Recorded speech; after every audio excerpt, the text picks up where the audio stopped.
Gravando. Obrigada, Oswaldo. Bom dia a todos. Declaro aberta a sessão de julgamento da 5ª Câmara Julgadora do Tribunal de Impostos e Taxas do Estado de São Paulo. Eu, Sulamita Spitzkowska Layon, na condição de presidente na presente data. Cumprimento meus ilustres colegas, o Dr. Vinícius Almeida, Dr. Luiz Erhard, Dr. Vinícius Matsumoto, a doutora Aline pela representação fiscal, o Oswaldo aqui que nos apoia, e também o doutor Gabriel e a doutora Marina, que estão como patronos das partes na presente data. Então, vamos iniciar a sessão de julgamento pelo processo Bunge Alimentos. O AIN é o 5022778. O relator é o Dr. Luiz Erhard. E temos aqui como advogado para sustentação oral o Dr. Gabriel. Doutor Gabriel, eu questiono se o doutor dispensa a leitura do relatório. Dispensa. Então, eu passo a palavra para o Dr. Luiz para fazer um breve relato da infração. Justíssima Presidente, só uma dúvida. Eu estou pela Companhia Brasileira de Alumínio. Ah, é pela Companhia Brasileira de Alumínio? Isso. Desculpa. Então, na verdade, eu vou chamar, como a gente iniciou aqui o da Bunge, que é do Dr. Luiz, eu vou iniciar pela doutora Marina. Doutora Marina, bom dia. Bom dia. Questiona a doutora se a doutora dispensa a leitura do relatório. Sim, dispenso. Então, eu passo a palavra para o doutor Luiz para um breve relato da infração. Obrigado, presidente. São duas acusações, mas o item 1 foi recolhido e já foi confirmado desde a decisão de primeira instância, então eu vou ler só a segunda acusação. Deixou de proceder ao estorno do crédito de CMS nos meses de 2019 até 23, decorrente de saída subsequente de mercadoria isenta. Tais estornos são devidas por ausência de protocolo que disponha sobre condições especiais de fiscalização quando remessa de São Paulo aos estados de Guajará-Mirim, Cruzeiro do Sul, Brasileia, conforme comprova por amostragem dos livros de saída. Essa é a acusação, deixar de fazer estorno do crédito mercadorias destinadas à área de livre comércio. Obrigada, doutor Luiz. Passo então a palavra para a doutora Marina, que tem 15 minutos para realizar sua sustentação oral. Feito. Muito obrigada pela palavra. Eu farei o possível para ser muito breve e objetiva e não tomar o tempo de Vossas Excelências. Bom, como já adiantado, né, trata-se de auto de infração lavrado para cobrança de ICMS, decorrente da falta de um estorno de crédito durante os exercícios de 2019 e 2023, decorrente de saída subsequente de mercadorias isentas, né, de acordo com a fiscalização. Esses estornos seriam devidos pela ausência de um protocolo de ICMS que disponha sobre as condições especiais de fiscalização quando a remessa pelo Estado de São Paulo aos municípios de Guarajá-Mirim, Cruzeiro do Sul, Brasileia e Epitaciolândia. Primeiramente, entendemos que merece ser reconhecida a nulidade do auto de infração, né, em razão da metodologia do cálculo adotada, né? A fiscalização, ela realizou o arbitramento do valor, contudo, não houve um embasamento legal para isso, né? Existe um vício de motivação, porque não teve nenhum indício de fraude na documentação contábil e fiscal, e também não teve nenhum tipo de embaraço à fiscalização. E, como se sabe, né, essa hipótese de arbitramento só é cabível nas estritas hipóteses previstas no artigo 148 do CTN, no artigo 31 da Lei 6.374 de 89, ou no artigo 493 do Regulamento de ICMS. E, bom, basicamente, né, o valor desse crédito, né, não estornado foi arbitrado pela fiscalização devido à não apresentação das planilhas dos custos de entradas dos insumos utilizados na produção das mercadorias remetidas pelo autuado e que estão elencadas no demonstrativos 2, né? Enfim, depois eu entro nesse outro tópico, né, de qual foi o o método utilizado exatamente pela fiscalização. Mas, bom, primeiramente vale esclarecer que não teve nenhuma recusa de exibir ao fisco os elementos necessários para a comprovação do preço, incluindo os casos de perda, extravios dos livros fiscais ou documentos fiscais. Há uma porque houve uma mera intimação para que a recorrente informasse os critérios adotados para o estorno do crédito, a qual a recorrente respondeu a informação de que não teria realizado nenhum estorno. E explicou, né? E a recorrente explicou, a BUNG explicou apenas porque que esse estorno não seria exigido pela legislação. E, enfim, essa resposta não deve ser considerada como embaraço à fiscalização ou recusa ao fornecimento de informações, né? E isso não poderia servir como um pretexto para recorrer a essa via extrema do arbitramento. E, além disso, né, o dispositivo que foi utilizado pela fiscalização para isso, que seria o artigo 31 da Lei 6374, trata especificamente dos elementos necessários à comprovação de preço, inclusive no caso de perda ou extravios de livros ou documentos, o que não se aplica ao nosso caso e que, enfim, é totalmente descabida a referência a esse dispositivo legal, né? Enfim, não houve uma falta de atendimento à fiscalização, e não, até porque não houve uma intimação específica para a juntada de informações referente aos custos dos insumos utilizados na produção de bens destinados às zonas incentivadas, né? Existiu apenas essa intimação para que a BUNG comprovasse o estorno e que foi respondida de forma negativa com a explicação pelas quais que esse estorno não era exigido pela legislação, né? E, além disso, ainda que na remota possibilidade, ainda que se entenda que se fosse o caso do arbitramento, o método que foi utilizado não tem também embasamento legal, porque deveria, se fosse o caso, ser utilizada a metodologia que está prevista no regulamento, que seria aquela prevista no artigo 67, parágrafo 1º do regulamento de ICMS de São Paulo, né? E, ao invés de usar essa metodologia, a fiscalização adotou como a metodologia a mera averiguação, né, da margem de valor agregados médios, só que os valores dos MVAs em relação às vendas realizadas nos municípios da área de livre comércio, né, em Rondônia e no Acre, tem os MVAs muito diferentes da média, e que seria muito mais prudente, né, que a fiscalização buscasse, né, solicitasse as outras informações necessárias para isso, né. Inclusive, a presidente da 12ª Câmara do TIT, no sentido que não é cabível o arbitramento fora dessas estritas hipóteses do artigo 148 do CTN e do artigo 493 do Regulamento ICMS. E, além disso, também, esse mesmo precedente considerou insuficiente o mero desatendimento à notificação para justificar o arbitramento. Bom, além disso também, né, conforme adiantado inicialmente, além dessa nulidade pela falta de motivação para que fosse adotado o arbitramento, também entendemos que houve uma nulidade, não só na metodologia do cálculo que foi adotada pela fiscalização, mas também pela falta de abertura dos cálculos, né, porque foram omitidas informações que eram essenciais para a compreensão e para verificação, confirmação desse cálculo que foi realizado para a fiscalização, né. Bom, mas apenas para contextualizar, a fiscalização, primeiro, tomando por base as informações das GIAs, a fiscalização encontrou o índice de valor agregado para cada um dos anos, e com base nos totais de entradas e saídas dos insumos, e vale ressaltar desde já, né, que esses valores apontados pela fiscalização não coincidem com aqueles constantes das GIAs, do ICMS, né?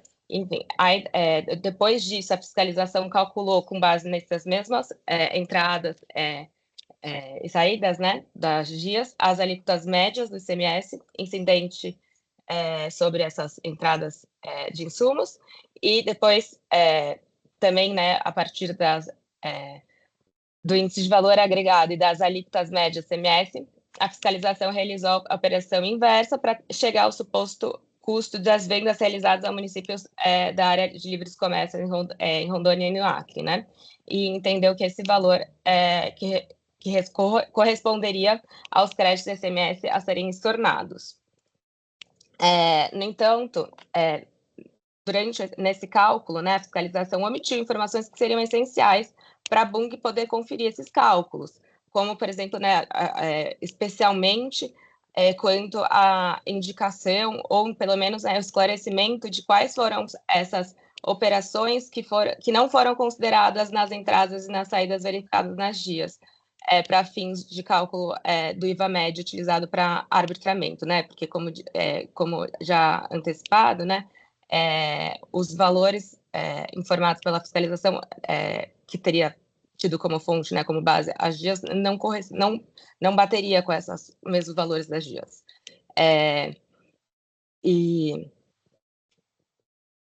Enfim, e prova ainda de que houve essa omissão dessas informações é de que a fiscalização, inclusive, depois da nossa apresentação da impugnação, ela apresentou uma manifestação na manifestação fiscal, né, que ela faz os esclarecimentos técnicos sobre esses cálculos utilizados no arbitramento. E ela inclui, inclusive, nessa manifestação, exatamente as informações que a Bung apontou, né, em sua defesa, na impugnação, em relação a quais as operações que não estavam constando, né?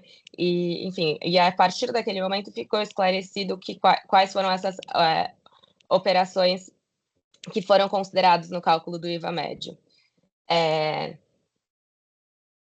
Enfim, né, mas de toda forma, isso, além de reforçar que houve de fato uma omissão na fiscalização, ainda que tenha sido foi apresentada de forma extemporânea pela fiscalização, né, porque isso se deu depois da impugnação, o que de fato não há dúvidas de que isso levou a um prejuízo da ampla defesa e do contraditório. E, inclusive, também, a nona Câmara Julgadora já considerou nulo o arbitramento em razão da omissão de elementos essenciais a suportar o cálculo. Bom, além disso, né, esperada as questões da nulidade do auto de infração, no que diz respeito ao mérito, né, entendemos que ainda assim deve ser cancelado o item 2 do auto de infração. Isso porque o Decreto-Lei 356 estendeu para as áreas livres de comércio os mesmos favores fiscais que foram concedidos pelo Decreto 288 à Zona Franca de Manaus, né? Isso significa que essas operações possuem um tratamento de forma análoga àquelas conferidas para exportações. E que é admitida de forma expressa a manutenção do crédito nas etapas anteriores. Inclusive, existe a DI 310, né, do STF, que declarou a inconstitucionalidade de um convênio que tinha como objetivo restringir a manutenção de créditos em operações que destinavam as mercadorias à Zona Franca de Manaus, né? E aqui vale ratificar novamente que as áreas livres de comércio foram equiparadas, né, à Zona Franca de Manaus pelo Decreto-Lei 356. E a mesma regra deveria se aplicar para impedir qualquer restrição à possibilidade de manutenção de créditos em operações destinadas à área de livre comércio. Além disso, ainda que assim não se entenda, né, vale salientar que foram satisfeitas todas as finalidades previstas no convênio ICMS 71 de 2011. Isso porque, atualmente, o convênio e o auto COTEP que regem o Sintegra estabelecem a plena troca de informações entre as unidades da federação e, por isso, atendem plenamente os objetivos do convênio 71 de 2011. E o protocolo ICMS 52 de 2011 dispõe sobre a forma de fiscalização especial prevista no convênio 71 de 2011, né? Especialmente no parágrafo 1º da cláusula primeira, para viabilizar as averiguações nela mencionadas, os estados de destino nas áreas de livre comércio devem disponibilizar ao Estado de São Paulo as informações do estabelecimento destinário em seu poder. E aqui também, né, só para fazer um comparativo das condições especiais de fiscalização previstas no protocolo CMS 52 de 2011 e aquelas previstas do convênio ICMS de 2000 e ato COTEP de 35 de 2002, estão entre elas, né, existe a possibilidade de emissão de pedido de verificação fiscal eletrônico, permitindo o ente da federação solicitar informações sobre contribuinte localizado em outro ente, e isso corresponde, né, à previsão constante na cláusula primeira, inciso 2, do protocolo CMS 52 de 2011, a disponibilização, além disso, né, também a disponibilização de informações cadastrais sobre ingresso e internamento de mercadorias relativas aos estabelecimentos que operem nas áreas de livre comércio, que isso corresponde às condições previstas na cláusula primeira, inciso 1º do protocolo 52, do protocolo CMS 52 de 2011, e, além disso, permite o acesso mensal à totalidade das prestações e operações de entradas e saídas efetuadas pelos contribuintes estabelecidos em sua circunscrição, que corresponde à exigência prevista na cláusula primeira, parágrafo 1º do protocolo CMS 52 de 2011. Bom, tá, essas condições todas, né, então, foram plenamente atendidas, né, atualmente que está vigorando o convênio CMS 20 de 2000, que instituiu o Sintegra, e esse é o sistema que possibilita a troca de informações relativas às operações interestaduais entre as secretarias da Fazenda Estadual, e que pode, prevendo inclusive essa figura do pedido de verificação fiscal eletrônico por meio da qual um determinado ente da federação pode solicitar informações do contribuinte localizado em entre o Estado, né?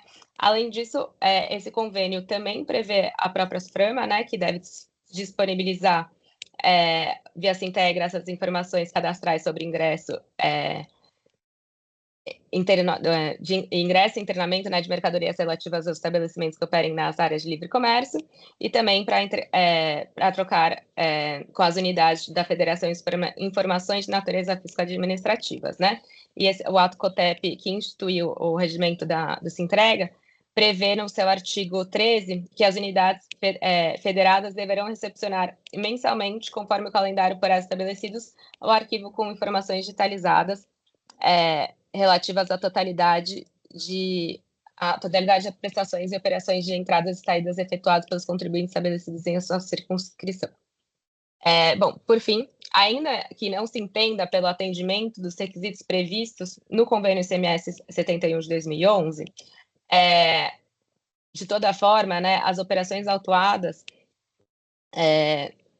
de acordo com o artigo 5, parágrafos 1º, 3º e 4º, e combinado com o artigo 84, caput, parágrafo 16, todos do Doutora, anexo... desculpa a interrupção, é que se esgotou o tempo, então eu peço para que vá para a fase já final, por gentileza, da sustentação oral. Tá bom, perfeito. Enfim, de acordo com o artigo 84, parágrafo 16, existe a possibilidade também de manutenção do crédito, né? Então, o não estorno não está, e, por fim, ainda, caso não se entenda pelo cancelamento do item 2 do auto de infração, fazemos apenas o pedido subsidiário para que seja reconhecida a ilegalidade e inconstitucionalidade da atualização da base de cálculo da multa, porque como a multa foi calculada sobre o valor atualizado do crédito tributário e não sobre o valor histórico. E esse procedimento é ilegal, uma vez que não há na legislação tributária nenhuma previsão legal para incidência de juros antes do vencimento da obrigação. Bom, eram esses os fatos que eu gostaria de ressaltar e fico à disposição caso tenha alguma dúvida. Obrigada, agradeço à patrona pela sustentação oral. Passo a palavra para o doutor Luiz, relator, e peço a gentileza, já foi registrado aqui o voto e a gente já estava acompanhando, que já estava disponível também. Muito obrigada, doutor Luiz. Imagina. Eu vou começar a leitura, então, no parágrafo 10º, tá?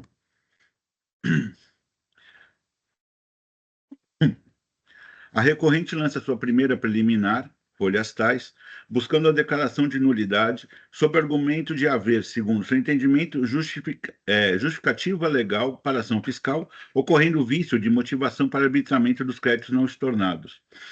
Alega que o arbitramento se corporifica como regra excepcional, a qual seria moldada pelas hipóteses dos artigos tais, cujos normativos disciplinam a matéria de seguinte forma. Aí eu transcrevo os normativos. Sustenta, portanto, que as hipóteses legais para arbitramento não se verificam no caso narrado pelo autor do feito, seja por ausência de recusa pela recorrente de exibir documentos ao fisco estadual, seja porque a mera intimação para que ela, recorrente, informasse os critérios adotados para estorno do crédito não teria força para presumir tal arbitramento, uma vez que houve resposta, no sentido que não teria sido realizado qualquer regime de estorno, conforme fundamentos expostos naquele atendimento à fiscalização, folhas tais. Argumenta que a negativa de exibir documentos requeridos pela fiscalização não configuraria embaraço ou recusa no fornecimento de informações, cuja conduta não poderia ser utilizada de pretexto para a realização do excepcional arbitramento.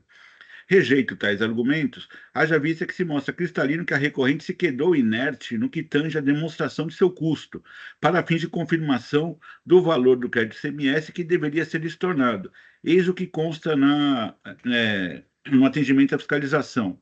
Então, o trecho da fiscalização, onde ele faz... Aí eu transcrevo o trecho da intimação que fala sobre a solicitação de documentos. Como se observa, buscou o agente de rendas a confirmação de que a recorrente não teria se acreditado na entrada ou, caso tenha, por ser imprevisível naquele momento o destino da mercadoria, a saída, a demonstração do efetivo estorno mediante exibição das correspondentes planilhas de custo, para fins de conferência do procedimento.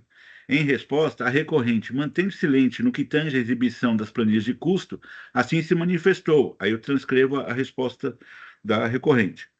Como se observa, a recorrente decidiu deixar de apresentar as planilhas de custo, sustentando que não seria obrigada a proceder aos estornos de crédito, por força dos convênios tais e tais. Logo, em última conta, negou o fornecimento demonstrativo requerido, ou quem seja, logicamente, na possibilidade de estorno. Ora, estando ciente da solicitação requerida pela fiscalização, se não quiser submeter ao procedimento de habilitamento, mesmo que entendesse aplicável os efeitos dos convênios citados, segundo sua interpretação, deveria ter apresentado os planos de custo dos insumos ou de mercadorias remetidas para os municípios tais, para melhor moldar o lançamento, deixando eventuais questões controvertidas para serem travadas no contencioso administrativo ou judicial. O que não se pode admitir que a recorrente, mesmo confirmando não ter estornado o crédito CMS perquirido pela fiscalização, se omitir de apresentar os ditos demonstrativos e, simultaneamente, não se conformar com o procedimento de arbitramento realizado. Afasto a jurisprudência administrativa citada a autos tais, por se tratar de hipótese diversa, uma vez que, naquele julgado, foi considerado que o trabalho fiscal não poderia ser confirmado à míngua de documentos juntados, ou seja, faltavam elementos essenciais à confecção do lançamento, cuja situação não se verifica no presente feito, seja porque a acusação foi moldada com base nas informações fiscais prestadas pela própria recorrente, que no caso as GIAs, seja porque o autor do feito, na intimação, relacionou as notas a fim de abrir o debate e conferência. Logo, com a confirmação da recorrente no sentido de não ter realizado tais estornos, esculpe a motivação da ação fiscal, a qual foi escorada em amplo conjunto probatório. Da mesma forma, rejeito a alegação da recorrente no sentido que o agente de rendas teria agido de forma precipitada, considerando inclusive as repetidas concessões de dilação de prazo, folhas tais, não sendo necessária nova intimação ao contribuinte, quando a autoridade lançadora já reúne o suficiente para atestar a infração legal e dados suficientes para quantificar o lançamento de ofício.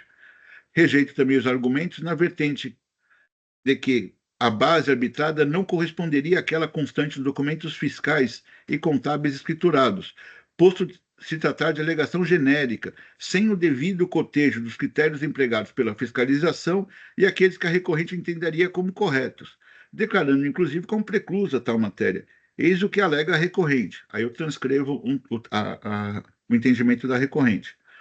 Ora, se a recorrente entendia que as regiões citadas poderiam possuir MVA muito díspares, competia a ela apresentar a materialização desses argumentos em sede de defesa, até porque possui todos os elementos contábeis e fiscais para tal procedimento. Todavia, a incerteza lançada pela recorrente, isto é, poderia ou não poderia, somente demonstra indiscutivelmente que nenhuma matéria fática foi devolvida ao contencioso administrativo. Ainda em sede preliminar, afirma, aí eu trago mais uma preliminar lançada, que seria, no caso só foi solicitado apenas para confirmar o não estorno.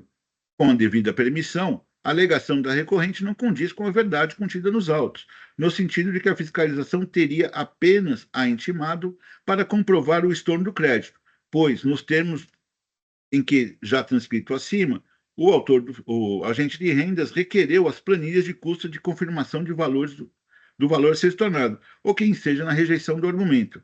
Aliás, é de bom tom registrar que não há necessidade de notificação prévia para a lavratura do auto, conforme, inclusive, normatizado pelo artigo tal, não cabendo outra providência esperada do autor do agente de renda, senão lançamento, atividade obrigatória e vinculada, quando diante da ocorrência da infração, devendo carrear o processo com os documentos suficientes para comprová-la, como fez no caso sob análise.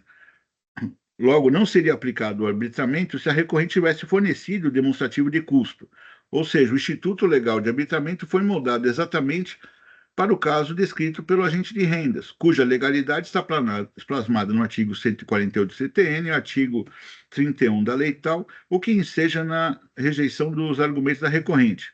Cabe ainda trazer à colação o artigo 493 do regulamento, aí eu transcrevo a hipótese, né? Consta dos autos de forma devidamente comprovada que o agente de rendas, por meio da notificação tal, folhas tais, requereu à requerente a confirmação acerca de eventual lançamento em dia dos estornos relativos aos créditos oriundos da entrada de insumos empregados na produção de mercadorias remetidas aos municípios tais.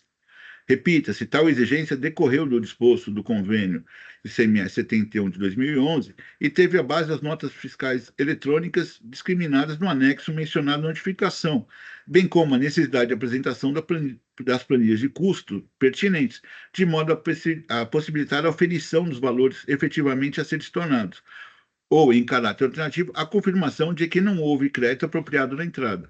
Ocorre que, a despeito do prazo concedido das duas prorrogações posteriores deferidas, a resposta apresentada pela recorrente às folhas tais mostrou-se parcial e meramente sintética, sem fornecer os dados concretos indispensáveis à apuração dos valores reais dos custos dos produtos. Diante dessa omissão, não restou alternativa à fiscalização senão proceder ao arbitramento dos montantes dos créditos não estornados, medida que se impôs para evitar a frustração da própria ação fiscalizatória. Cumpre registrar, por fim, que o prazo originalmente concedido se revelou adequado e suficiente, sobretudo porque é legítima a expectativa de que contribuintes de grande porte disponham de sistemas internos de controle e escrituração contábeis compatíveis com a complexidade de suas operações. As folhas tais, a recorrente lança uma segunda preliminar, alegando ter ocorrido omissão de informações essenciais que a impediriam de ter pleno conhecimento do cálculo que foi utilizado para arbitramento pelo autor do feito, restando, segundo seu entendimento, no cerceamento de defesa. Arguiu, de forma genérica, que os dados constantes do demonstrativo de fiscalização divergiriam, aparentemente, da fonte básica adotada pela própria fiscalização, ou seja, as vias de ICMS, onde não teria sido identificado pelo agente de rendas o CFOP de saída e de entrada por ele pesados no arbitramento. Por efeito, entende a recorrente estar diante de um lançamento formado em falta de clareza e transparência, impedindo seu enfrentamento em sede de defesa, primeira instância, cuja circunstância teria se confirmado, em tese, pelo fato do autor do feito ter se manifestado às folhas tais com a juntada de informações adicionais sobre a metodologia do arbitramento, esclarecendo quais CFOPs foram considerados no cálculo do IVA médio. Esse argumento mereceu muita reflexão, uma vez que o contencioso administrativo visa, por excelência, garantir a legalidade dos atos, especialmente no que concerne ao direito de defesa contraditório e devido processo legal, onde, identificados prejuízos aos defendentes, são determinadas diligências, anulações de decisão de piso ou do próprio lançamento, quando insuperável o desvio ou a impossibilidade de retorno à normalidade processual.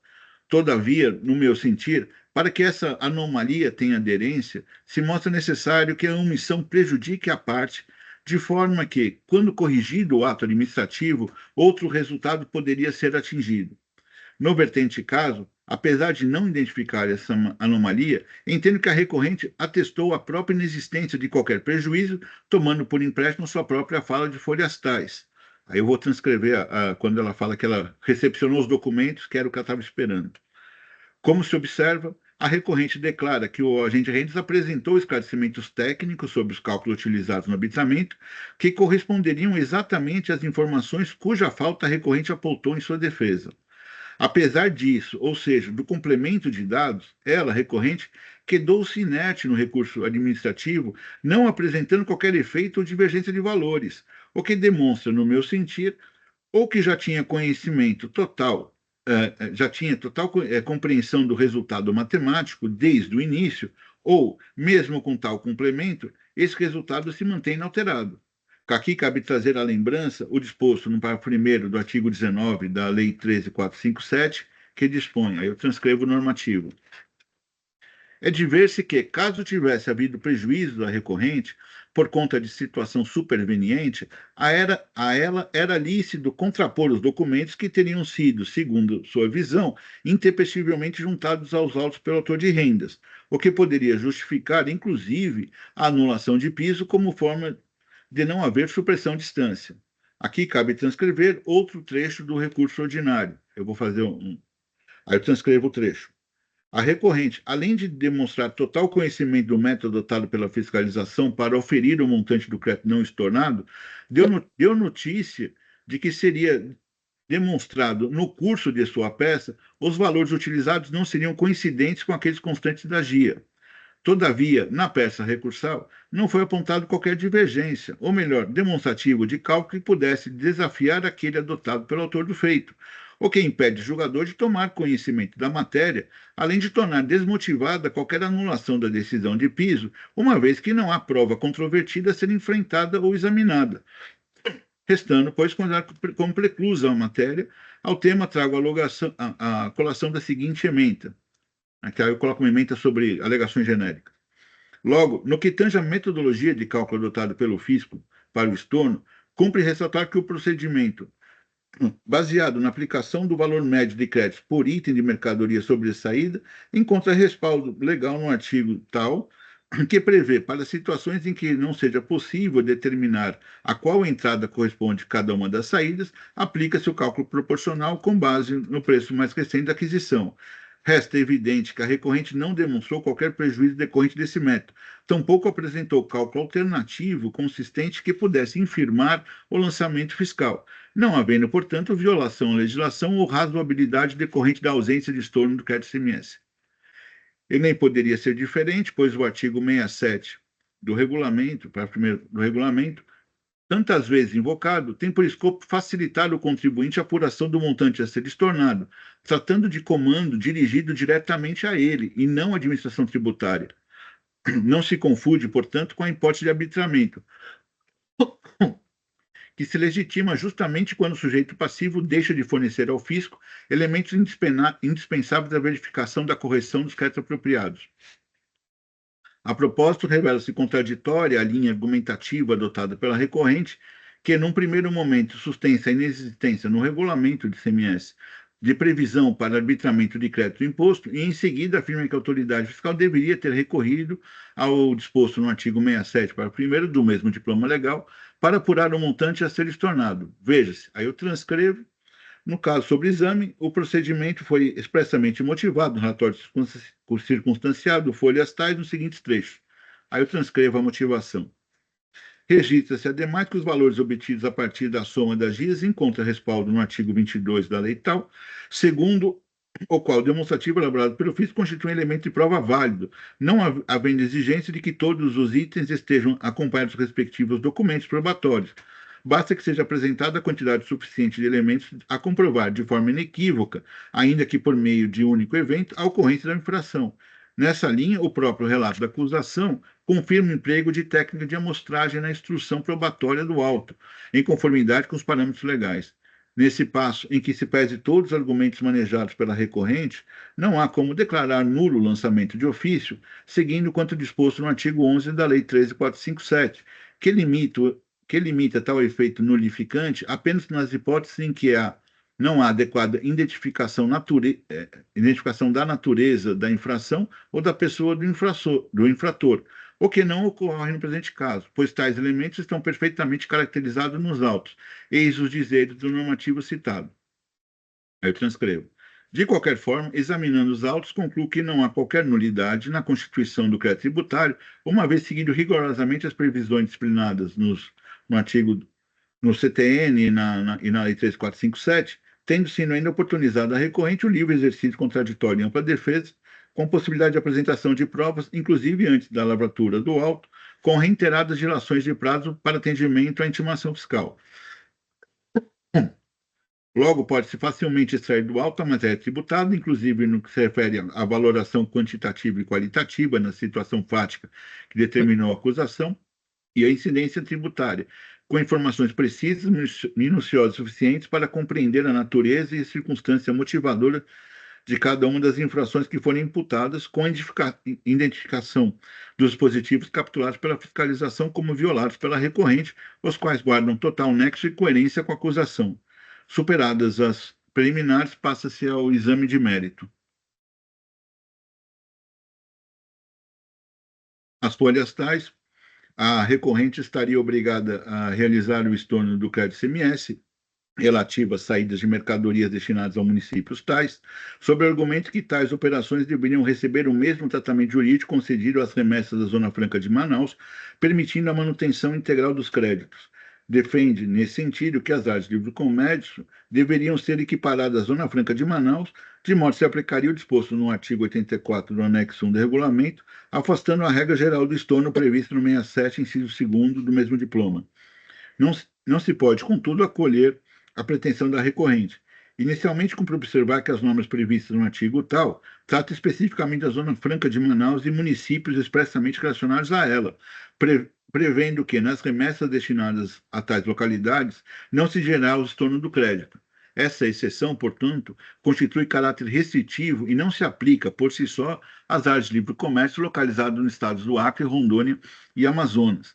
A interpretação extensiva ou análoga de normas tributárias que conferem benefícios fiscais é vedada, consoante o princípio da legalidade e da estrita interpretação de normas de isenção ou dispensa do crédito nos termos do artigo 111 do CTN.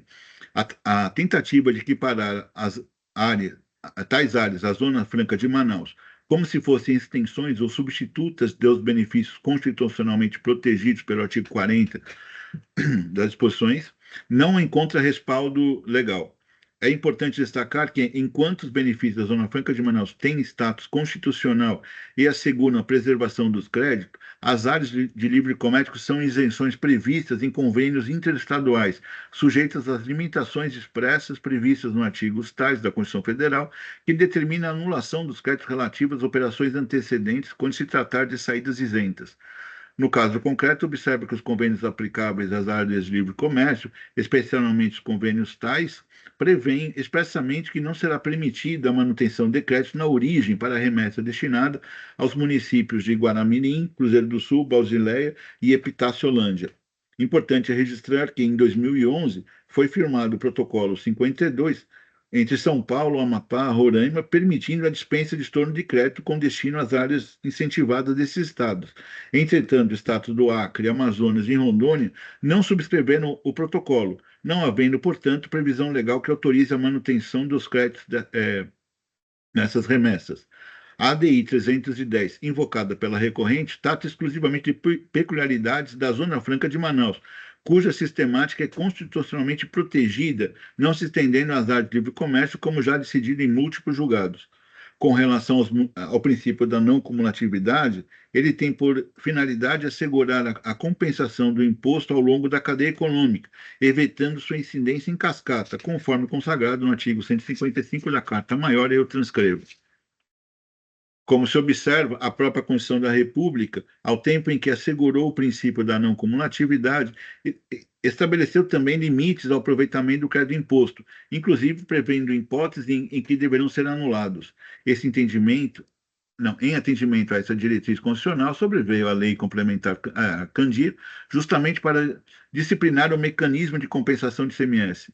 E, em perfeita harmonia com o texto constitucional, tanto o artigo 21 da lei tal, como o 67 do regulamento dispõe. Aí eu transcrevo.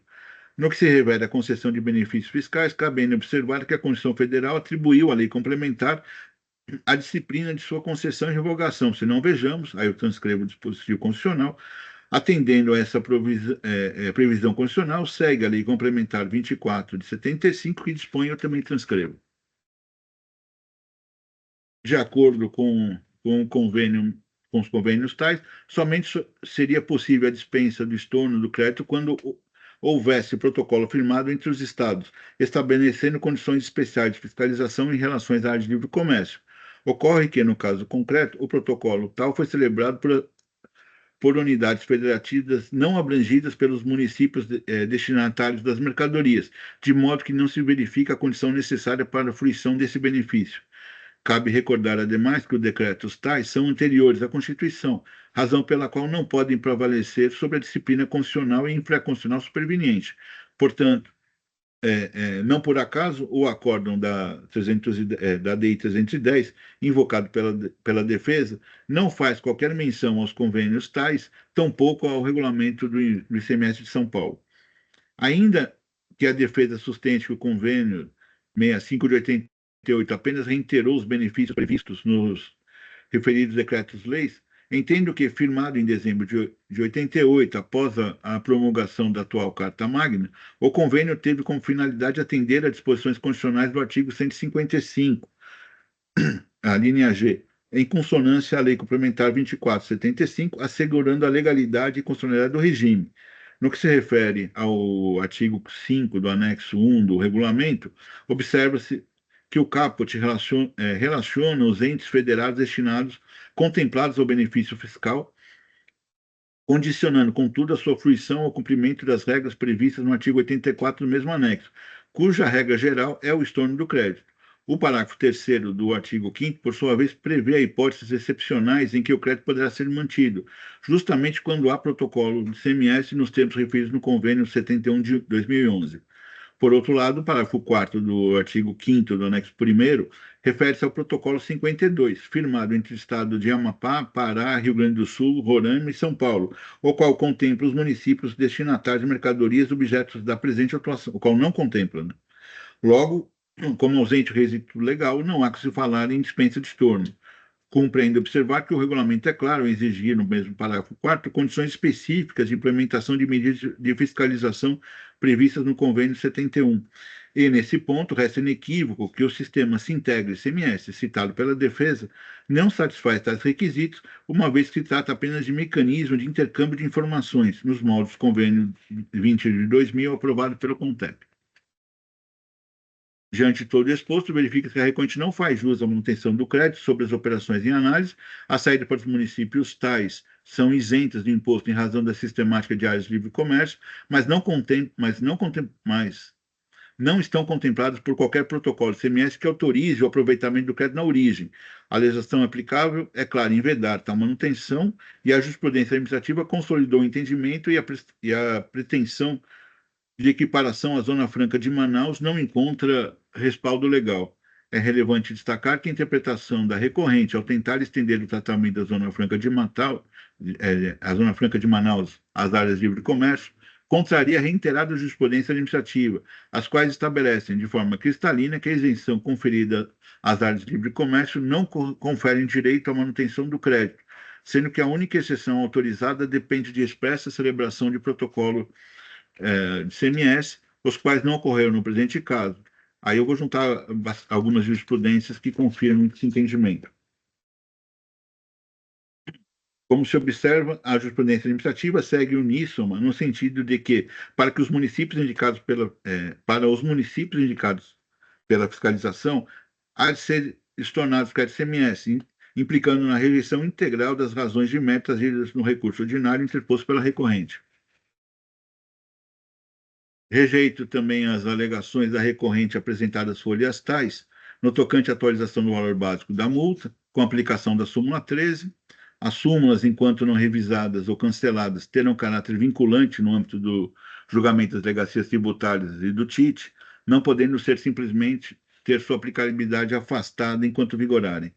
Ademais disso, a julgadora é proibido afastar a aplicação de lei válida fiscais sob argumento de constitucionalidade, conforme inteligência do artigo 28, da 13457 eu transcrevo. Por fim, uma vez manejado depois das contrarrazões ofertadas pela representação fiscal, inadmite o tardio requerimento apresentado pela recorrente às folhas 703, nos seguintes termos. Aí eu transcrevo o que ela requereu. De qualquer forma, ainda que admitido fosse, lhe faltaria objeto. Isso porque, em relação ao índice de correção, que ela pede a aplicação da súmula 10, considerando que o auto se reforma período de apuração entre 2019 e 2023, já estava em vigor a nova redação do artigo 96 da lei tal que dispõe. Aí eu transcrevo a aplicação da Selic. Logo, por já ter sido aplicada a taxa Selic desde a condição do lançamento, há de ser rejeitada a pretensão por ausência de objeto e matéria controvertida, até porque a aplicação da súmula 10 revisada é dirigida para modificar o índice de atualização que foi aplicado em data anterior à vigência da lei nova, e não para ratificá-la.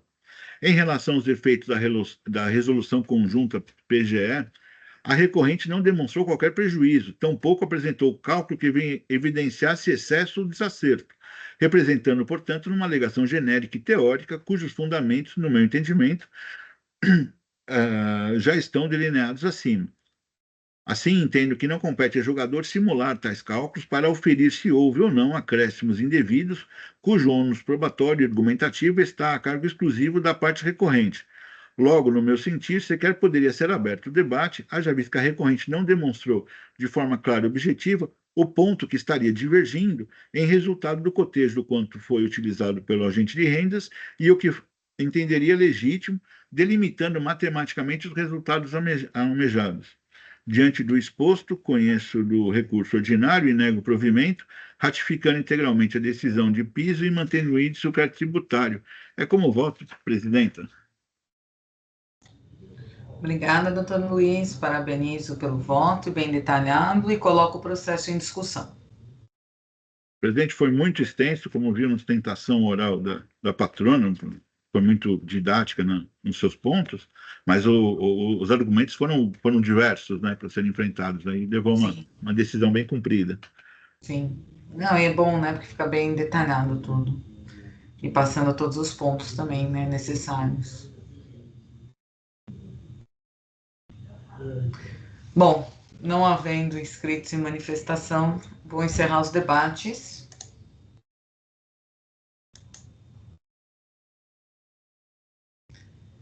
Verificando o quórum.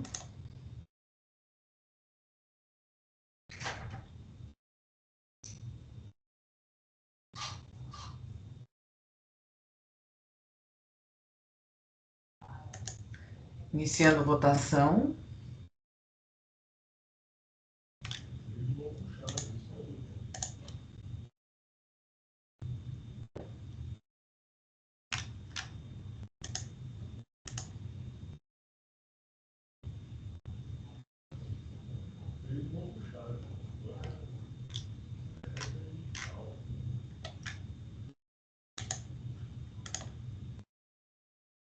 Aliás, deixa eu me retratar com a doutora Mariana, que eu nem parabenizei pela eloquência da sustentação oral, eu já fui direto para o voto, né? Mas fica Imagina, aqui um registro. obrigada. Julgamento encerrado. Então, o AIM da Boom Alimentos, processo número 5022778, por unanimidade de votos, foi conhecido o recurso ordinário, com julgamento de mérito e não provido, mantendo o AIM integralmente. Doutora Marina, muito obrigada pela sustentação oral. Fique à vontade para se retirar, ou caso queira ficar na sessão, também fique à vontade. Eu que agradeço a todos, bom trabalho. Obrigada. Bom, seguimos para o próximo processo, Companhia Brasileira de Alumínio, o AIM é o 5053272, de minha relatoria. Doutor Gabriel, eu não encontrei aqui, na verdade, não tem para selecionar o representante, então eu vou preencher aqui o seu nome, mas vou precisar do número da sua OAB, por gentileza. Claro, é OAB-RJ 181049. 181 049.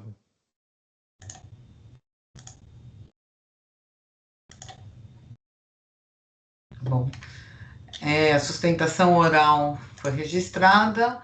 Eu questiono o doutor Gabriel se dispensa a leitura do relatório. Dispenso, presidente. Tá bom. Aqui estamos tratando, então, de um ato de infração com apenas uma acusação fiscal, né?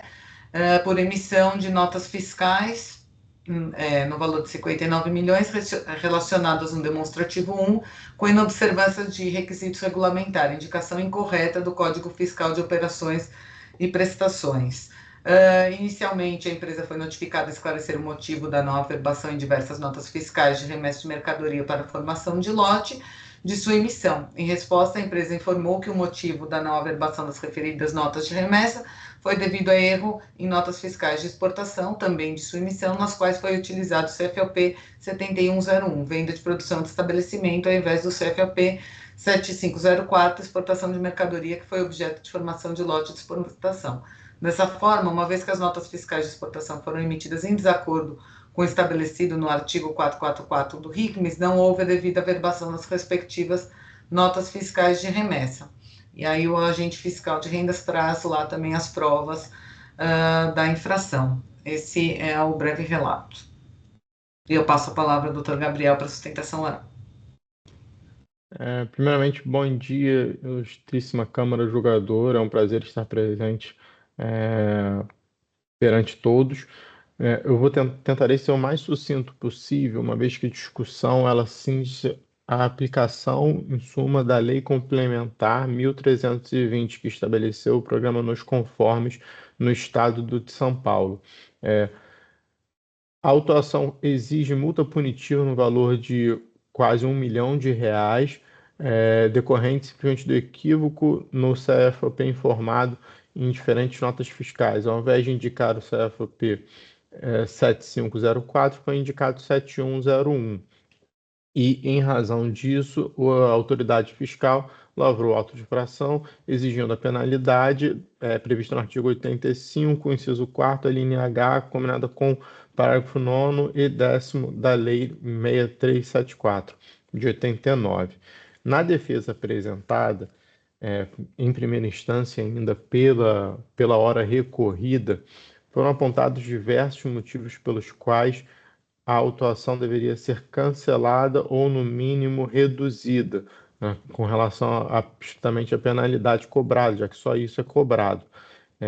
E o ponto principal sempre foi a não observância do programa Nos Conformes pela autoridade fiscal durante o procedimento. Nesse sentido, a decisão de primeira instância ela é extremamente precisa e acertada ao analisar os fatos ocorridos perante a legislação existente.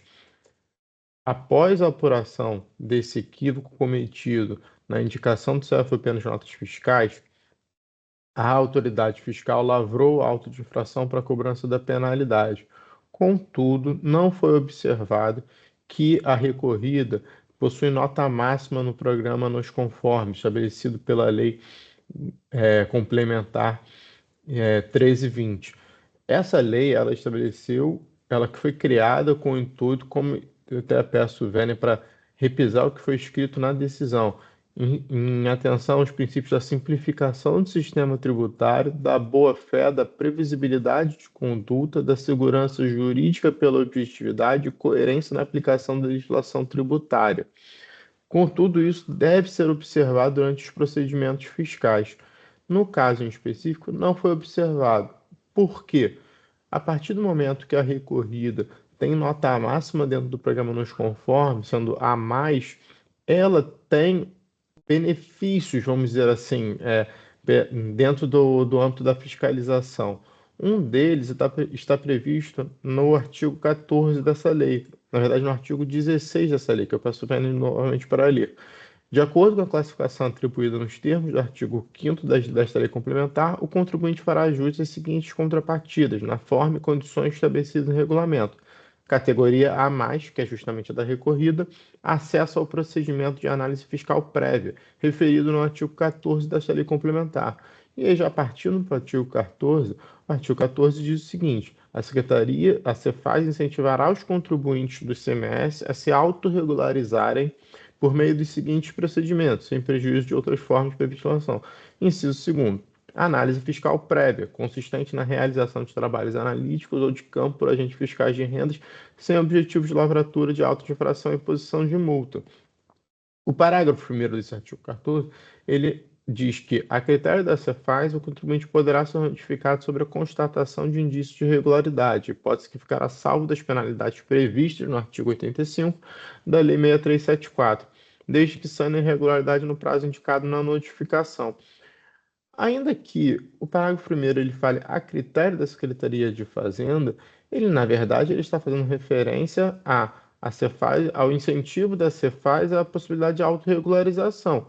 Contudo, ele não deixa a critério da Cefaz cumprir ou não com o artigo 16, inciso 1º, a linha A.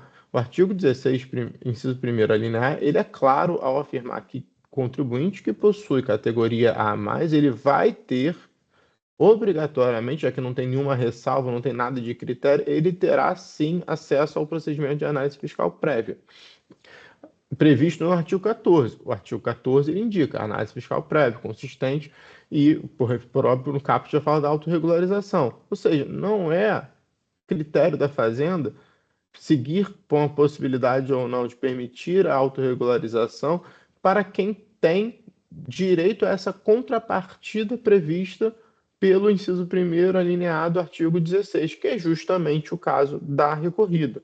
Por isto, a perfeita decisão de primeira instância determinou o cancelamento da penalidade, uma vez que, estando claro que a empresa tem essa nota a mais e que não foi comprovado, não foi juntado nos autos pelo agente fiscal, apesar de ter afirmado que ocorreu isso, a ordem de serviço fiscal, ficou claro que não houve a intimação, não houve análise fiscal prévia nem intimação permitindo à empresa que fizesse a sua autorregularização, já que era simples, era simplesmente uma retificação das informações ali prestadas.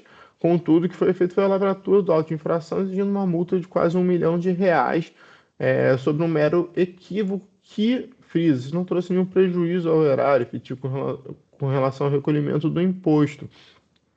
E, nesse ponto, é muito importante ressaltar, se o Estado de São Paulo cria um programa que tenta aumentar a cooperação dentro do âmbito tributário, ele deve ser cumprido por todas as partes.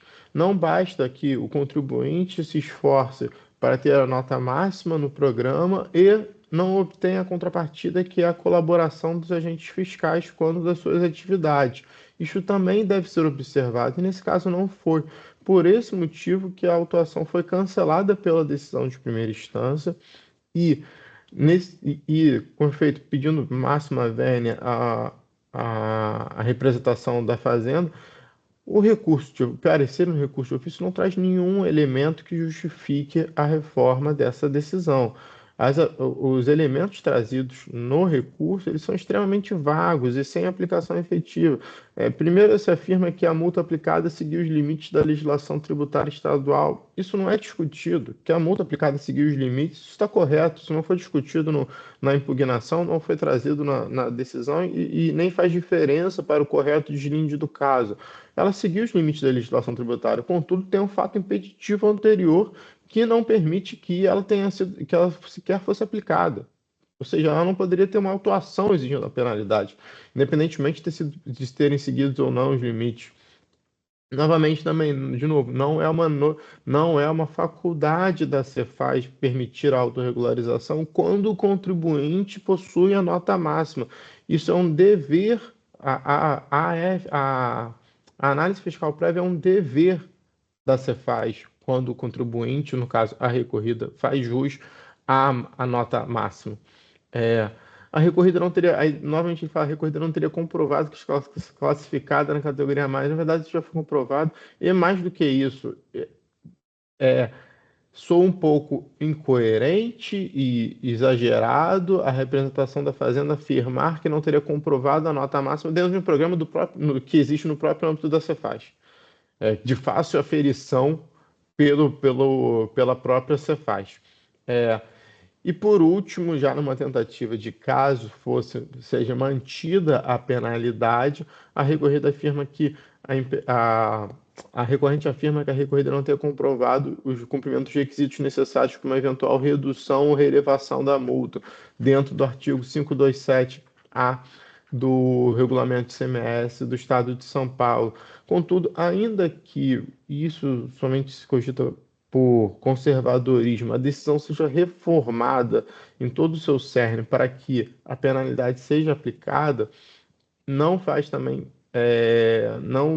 não se sustenta a afirmação do parecer de ofício de que a recorrida não faria jus à possibilidade de relevação e redução da multa ali prevista, uma vez que não foi praticado o ato cometido, o equívoco cometido não foi praticado com fraude, simulação ou dolo e nem implicou na falta de pagamento do imposto. Então, ainda que se cogite isso, a multa deveria ser relevada, ou zerada no caso, ou reduzida.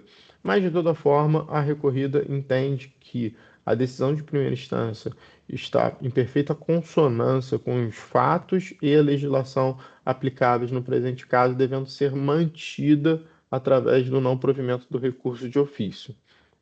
Eu gostaria novamente de agradecer a oportunidade de estar perante essa excelentíssima Câmara Julgadora. Agradeço, doutor Gabriel, pela sustentação oral e parabenizo pelas palavras e passo a leitura do voto. O recurso de ofício preenche as condições legais de admissibilidade, por isso dele conheço. Conforme relatado ao Lures, trata-se de autuação para cobrança de multa punitiva em razão de operações realizadas no período de janeiro de 2020 a maio de 2020, acobertadas com notas fiscais de remessa para a formação de lote de exportação, contendo erro na indicação do Código Fiscal de Operações e Prestações CFOP. A decisão de primeiro grau considerou indevida a autuação fiscal, tal como lançada, em razão de não ter sido observadas as disposições da Lei Complementar 1320 de 2018, no que se refere à prerrogativa de análise prévia com vistas à autorregularização.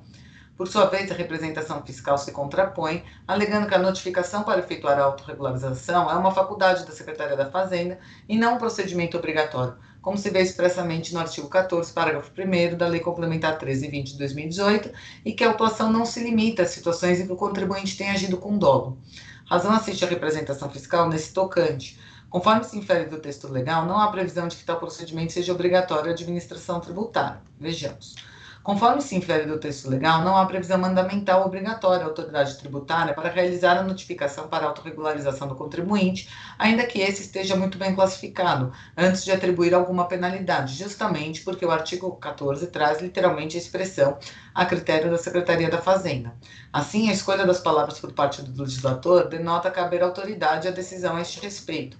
Compartilho do entendimento de que não haveria motivo para que a autoridade fiscal não possibilitasse aos contribuintes em igual situação, antes da lavratura do AIM, a sua regularização, inclusive sob pena de tornar vazios os valiosos princípios que constam da mesma Lei 1320 de 2018.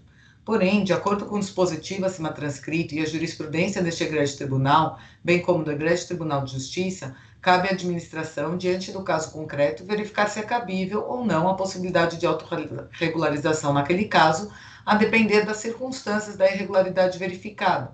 Nesta linha, pontuou o excelentíssimo desembargador Alves Braga Júnior, e abro aspas, a chamada autorregularização é uma possibilidade de conferir ao contribuinte de saldar débitos sem penalidade e que se abre a partir da notificação do fisco. A abertura da oportunidade, entretanto, fica a critério da autoridade. Fecho aspas, uma decisão do Tribunal de Justiça aqui de São Paulo de 2022. Também nesse sentido, em outra oportunidade, o egrégio Tribunal de Justiça assentou esse entendimento. Nessa mesma linha, esse egrégio tribunal tem sido unânime. Vejamos, e aí trago também algum repertório jurisprudencial desse tribunal. Assim, não há como deixar de observar os precedentes judiciais e desse regras do tribunal sobre o tema. Inclusive, essa Colém da Câmara, em outra oportunidade recente, também corroborou com esse entendimento, conforme o voto de lavra do ilustre juiz relator, Dr. Luiz Roberto Guimarães Errado. Aí eu trago também a ementa do voto. Portanto, conforme definido pela jurisprudência, em conformidade com o texto legal, a prévia notificação para o contribuinte sanar irregularidades é uma discricionalidade do fisco, a teor do artigo 14, parágrafos da Lei Complementar 1320 de 2018, e não pressuposto para a lavatura de auto de infração, tanto que o artigo 34 da Lei 13.457 de 2009 não prevê tal requisito. Logo, não há nulidade no auto de infração, pois a autoridade fiscal observou rigorosamente o disposto no artigo 142 do CTN, não podendo ser mantida a decisão de primeiro grau nesse sentido, devendo ser reformada a decisão ACO em relação ao fundamento único em que se assentou para afastar a acusação fiscal. Ressalte-se, porém, que isso não implica dizer que se está reconhecendo a procedência da acusação fiscal ou da penalidade combinada, dado que seu mérito não foi apreciado em instância ordinária, o que deve ser feito, onde a multa aplicada poderá, inclusive, ser relevada. Reformada a decisão ACOA e superada a preliminar de nulidade do AIM com acolhimento do recurso de ofício nesse tocante, os autos devem retornar ao julgador monocrático para que realize e decida sobre as demais razões diretamente relacionadas ao objeto da lide trazida pelas partes, especialmente quanto ao pedido de aplicação da redução e relevação da multa, com base no artigo 527-A do RICMES, cujos requisitos, por envolver questões probatórias, não podem ser verificados apenas nesta via recursal, porque implicaria em devida supressão de instância e, consequentemente, feriria o princípio do duplo grau de jurisdição, pois a parte sucumbente não teria instrumento processual dentre os previstos na Lei 13.457 de 2009 para ver reanalisados aspectos fáticos relacionados ao caso. Assim, uma vez reformada a decisão ACOA no ponto em que cancelou a autuação fiscal, devem os autos retornar ao julgador monocrático para complementação do julgado, para que analise as questões meritórias apresentadas pela recorrida em sua defesa exordial, sob pena de cerceamento de defesa, supressão de instância e duplo grau. Pelo exposto, conheço do recurso de ofício e a ele dou-lhe provimento para reformar a decisão de primeira instância no ponto em que fundamentou a nulidade do AIM, nos termos da fundamentação supra, para que os autos retornem para complemento de julgado e análise da impugnação apresentada pelo contribuinte quanto ao mérito da exigência fiscal. Como voto, respeitosamente submeto aos meus pares e o processo está em discussão.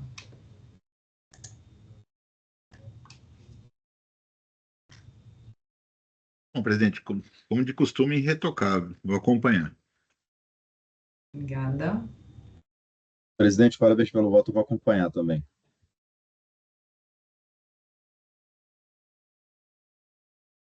Doutora Sulamita, presidente, queria elogiar pelo voto completo, minucioso, com levantamento vasto da jurisprudência. Eu, que trabalhei na representação fiscal por muitos anos, fazendo recurso especial, posso falar isso com tranquilidade. E gostaria de elogiar também o voto anterior do doutor Luiz, que eu não tive a oportunidade de fazê-lo, também muito, muito minucioso na análise tanto da matéria de fato quanto da de direito. E vou acompanhar também o voto da ilustre presidente. Obrigada. Não havendo mais manifestações, vou encerrar os debates.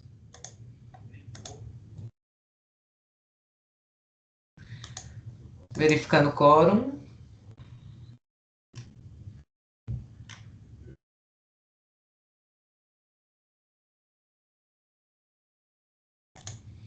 Votação iniciada.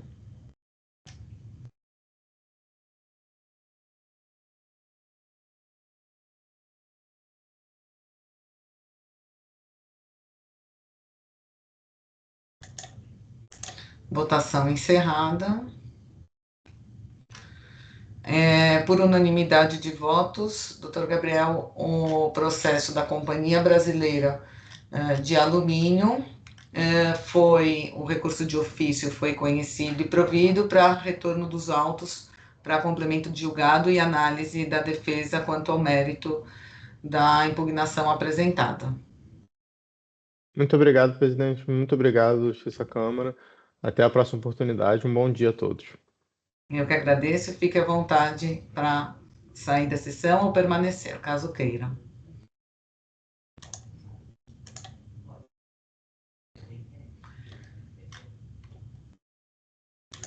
Bom, o processo foi encerrado, não havendo mais processos em pauta, solicito ao Oswaldo, por gentileza, o encerramento da gravação.